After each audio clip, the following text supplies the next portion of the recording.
Powered by passion. It's National Auto Care's Fixed Ops 5 with your host, National Fixed Operations Training Manager, Corey Smith.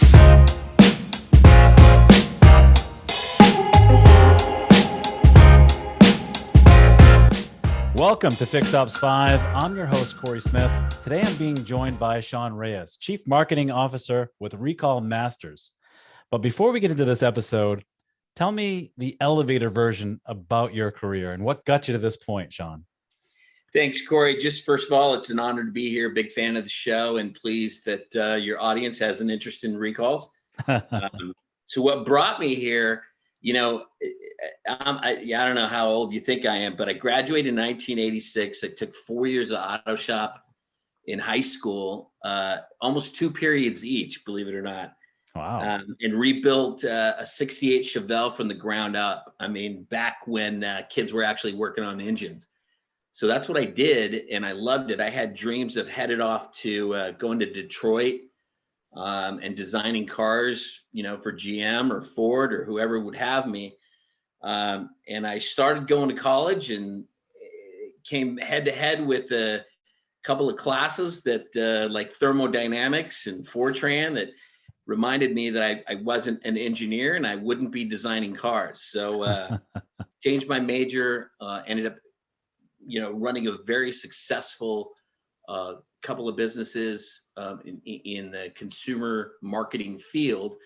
And then ended up coming about 15 years ago back full circle into automotive through a client of mine who was very focused on dealership solutions. So that's how I got reconnected to my first love and have really kind of spent the last 15 years evolving that connection between consumers and dealerships, and then also with Recall Masters building those relationships with the OEM as well. So sometimes you take these little sidetracks to get to where you want to go, but a journey worth having. So that experience in working with consumers has really allowed me to be very effective in this field. So excited to be here. That's awesome. So today's topic is, really going to hit home with you, which is what your dealership doesn't know about recalls. And I've heard you talk about this topic and I've heard you mention it, many times. So in this term, recall crisis, I've heard you talk about it. Can you define that for us a little bit? Yeah, for sure. I mean, I don't want to sound any alarms. It doesn't sound like everybody's got a crisis going on, but this isn't a formal term for what's going on, but rather a description of this growing problem that is hanging over our industry, drivers, every citizen that shares the roads and highways, and all these consumer groups that are trying to serve as watchdogs. And then we got this thing called the government that is also issuing new regulations in our industry. I mean, it's tough, but anybody who's remotely connected to the 1 in 4 vehicles on the road today being affected by a recall, it's a big issue. And in the last 5 years, why I term this coin, or why I try to coin it as a crisis, is that we've entered into very dangerous territory where the solutions are being outpaced by the sheer volume. And every year, the number of recalls and affected cars increase, and the rate of completion can't keep up. So we're just stacking these dangerous cars on top of the previous year's dangerous cars. And to me, it's a crisis, especially as you start looking at the types of vehicle systems that are now being driven or dictated by software and electronics, the single largest source of recalls in the past 3 years. So we've avoided this recall pandemic, but tragedy is only a matter of time. Yeah, and it's interesting you say that, because when I wrote service, I thought of recalls as a pain, right? Sure. I don't have a relationship with this customer. They are only coming to me for free stuff. Sure. And that was probably, I felt that way for the first 3 or 4 years of my career in the service department. It wasn't until I did some formal training that I'm like, well, if I'm going to be on stage and I'm going to have this customer in front of me and I can make money at recalls, maybe I can wow them and give them a great experience to only come back to me after this recall is over with. So that was my mindset then. So it kind of leads me into this question: is who is to blame Is it the OEMs? Is it the customer? Is it the dealers? For this kind of how everyone is supposed to feel. Yeah, well, you forgot one other party, the government, right? So the government Yeah. also plays a major role in this. And Right. truthfully, we all have a role to play. I work with a number of consumer groups who are really quick to blame the factory. They're more about, finger pointing and there's never an end to that finger pointing. There's a lot of moving parts when you come to, recall compliance. But that's why we're really focused on being a facilitator, recognizing that there's bumps, everywhere you look, there's gaps everywhere you look. But at the same time, we're all searching for the same thing. And that is safer cars on the road, and just removing those impediments. And that requires real innovation. So when you think about it, let's take the federal government, right? The OEMs have been way more transparent about recalls than ever, right? And the National Highway Transportation and Safety Administration, right, NHTSA, they got plenty of tools to enforce regulations. So, the question is, why are we in this? You got, compliant and transparent manufacturers and a heavy-handed government. Why do we see these large numbers? And the reality is, if you don't have enough parts available, if there aren't enough techs, if dealership staff is overworked, and you just can only handle so many vehicles, and then you look at the growing number of those vehicles coming in as a result of recall, we're in this mess, and we're going to be in this mess until we introduce some innovation. So the point now is to really reach out to those consumers and get them to take action. And if you don't, it's easy to see why we got to this mess to begin with. Yeah, no, those are both fair points, and which kind of, brings up another question that I have is, what is it that the dealer assumes about recalls? I mean, how to answer that? I mean, it's almost what their mindset is. What do they think recalls are? Right. So, there's so many areas that I spend time educating dealers on, what's really important, what's the opportunity, what are things that you think but maybe don't know. But the number one thing I think is that most dealers tend to believe that the factory is taking care of the recall effort, and they just don't really need to supplement that activity. They also assume that the reimbursement is poor, or that consumers will just take care of that recall and really not invest in additional services while at the dealership. And both of those statements are inaccurate, starting with the OEM effort, really, which doesn't address the second, third, fourth generation owners. I mean, Right. At the rate that cars are exchanging hands over the lifespan of a vehicle, and we're talking about, vehicles are in circulation for a lot longer period of time than ever before. I mean, we're really not making the slightest dent with the problem, utilizing the factory effort. So more has to be done.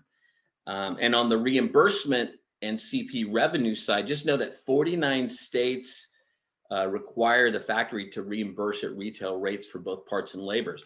So the dealer has to stay on top of those factory filings, right? So, but at the end of the day, if you take care of these consumers, right, you give them a reason to come back into the dealership. If 52% of these consumers who come in for a recall repair dip into their own wallet for additional services, and 39% of them will come in for a second visit within the next 12 months. Wow. And 6 to 9% of these people will purchase their next vehicle from that servicing dealer. So we've already known that for a long time. I think most of us in the fixed ops space know that the dealer, the sales guys sell the first car, and Right. those up in the back of the shop sell everything else. So that's exactly right. You're going to give an opportunity for that consumer to interface with your dealership, and subsequent sales revenues will come out of that. But yeah, in the meanwhile, there's a lot of revenue that's really being driven by those recalls, and we've done a great job as an industry responding to what happened during the pandemic. But yeah, this fog is lifting, and we need to keep the pedal to the metal. Yeah, you raise an interesting topic there too, is that I always assumed that the manufacturer took care of the recalls, but what I found out later on in writing service, some customers didn't even know they had a recall or didn't take it Right, seriously. Oh, I don't need to do that. I right, don't have a problem. That's not the right. point, right? As small of that percentage is that is a problem, the manufacturer wants to have it done, Right. right? And that's so true. And you kind of touched upon this a little early in the conversation is service departments are almost back to full stride. And you kind of talked about they're overworked and they might, you might be scheduling 2, 3, 4 weeks out just to get this, this recall done because it has to go to a certain master mechanic. Right. So how do the dealership really make room for these recalls Right. when they're already booking this far out? Yeah, no, great question, especially now. I mean, I get it. I talk to GMs who are saying exactly that. We're at capacity, or I don't have enough techs. And the truth is, that's our issue as a dealership. It's not the consumers. You're not going to accommodate these consumers throwing, excuses for why you can't attend to a very dangerous recall. But just know, if you don't, there's a competing store down the street who might be able to Yeah. accommodate that, right? So they're recognizing the reimbursement possibilities, the additional CP work, building a loyal and appreciative consumer base out there who's going to buy their next car from them. So if you aren't using recalls to differentiate your dealership from the guys down the street, then you're really just not going to survive when these independent repair shops come roaring back. So innovative service dealers and their management team and all the staff, they're really looking at things like mobile repair in the Okay. customer's drive or pick up and drop off. I mean, think about all the great things that we learned over the past year during the pandemic, and we got to continue on that, that kind of innovation. In fact, one of the things I spotted this year, this is 3 years running in a row, software and electronics recalls are almost double any other recall. Once we Really? clear up all these, once we clear up all these airbags out there, I mean, this is a massive opportunity. But think about it, software and electronics that does not require a master technician of 20 years of turning a wrench. These are often very easy to complete recalls. Given the kinds of systems that software and electronics manage, these can be very dangerous. And yet you can hire an entry level tech. You can bring somebody into your organization and probably within the first year, make them competent in being able to handle some of these software and electronics recalls while they complete their schooling or certification as an entry level tech. But I I think like that's that. a real opportunity for a lot of dealers to look at how do we increase capacity here, and that's going to be a challenge, of course, for the next couple of years. But I think those innovative dealers are going to look towards software and electronics to take care of these consumers. Yeah. So we're almost out of time here, but I really Yeah, want to okay. ask this question. Let's talk about consumers, since Right. we're kind of focusing on that. What do they expect from the dealership when they come in for that recall? Right.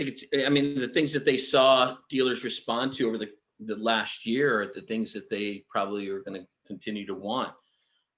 So I think we took a page out of what the independents were doing to us, in the level of service that they were offering. And I think more transparency in pricing, things like that I think Mhm. consumer is now expecting from the dealership. And we've responded. So again, I want to encourage dealers out there to roll out the red carpet for these customers, offer things like express lane drop off and pickup, completing all recalls, or at least providing a detail as to when the parts might be available if that's the Right. issue. You just don't want to you don't want to service vehicles only for that CP revenue and then push those cars out of the drive without um, then inspecting it for a recall. And a lot of the consumers that we talk to through our call center are saying just that. I just brought in my vehicle like 2 weeks ago. Why didn't you guys take care of it then? And it's a shame that dealers are letting those opportunities slip through. And you think about what the consumer's perception of you then is at that moment. And Yeah, because their really, perception at that point is absolutely you don't want to do it because you're not getting paid for it or whatever that looks like. right, That's what they're right. assuming. Right. Right. And that they really, at the end of the day, The complexity in all this is we've got to make it easy. And that's kind of what Recall Masters is all about, is the completely outsourced recall department. So the dealership doesn't have to do any of the heavy lifting. Centralized call center will answer all those calls and then set up the appointment directly into the dealership's scheduling system. And that's the whole thing, is consumers want one throat to choke, right? One call does it all. I want to be able to complete everything that I need to seamlessly, quickly, efficiently. They don't want to be on hold or pushed out the back door without even, being notified. So no, that's a valid point. Right. So what are your 3 takeaways from this episode in your mind that a service advisor who's listening, an agent or a leadership team member at the dealership can take away from these episodes? Right. Well, I think it's, first just to realize it may not be working. Like it never hurts to talk. It never hurts to explore. How do we mix it up here? How do we do a better job at this? What are some other guys in dealerships and brands just like mine and markets just like mine? What are they doing? What are they getting? What are their numbers? Like, love to share that stuff. So that's 1. 2 would be, let's not let the consumers go back to the independents, right? This is an opportunity for us to give them what they want, especially with recalls, where they can only be serviced by an authorized franchise dealer. So this is a great opportunity to invite them back into the store, into the dealership environment. Let's really deliver them an experience that they're looking for. And to 3, just to make room for recalls, no matter how you do it. And I think software and electronics is a great place to start, because it doesn't require, this 20-year master technician that you're paying a lot of money for. So right. A lot of opportunity. Sean, that's great. And, if you want to deliver a legendary customer experience that keeps the customer coming back to you and encouraging them to invite their friends and family into your establishment, then you have caught what we call the gold standard, customer service vision, right? I love it. Do you want a more cohesive team that delivers a higher level of consumer service that will result in more revenue into your dealership? Of course you do. We here at NAC provide the tools, the knowledge, the training to unlock that potential out of your dealership. So for more information on this topic and others, or to submit a question or be a guest in the show, feel free to send me an email at csmith@nationalautocare.com. Sean, that's all the time that we have for today. I want to thank you for carving out some time to really talk about this topic. I'm going to ask you this question like I do every guest. Will you please come back? Absolutely. Thank you so much, Corey. Thank you, Sean. Thank you for watching and listening to National Auto Care's Fixed Ops 5 with Corey Smith, powered by Passion. Be sure to watch and listen to the next episode on the 5th and 20th of every month.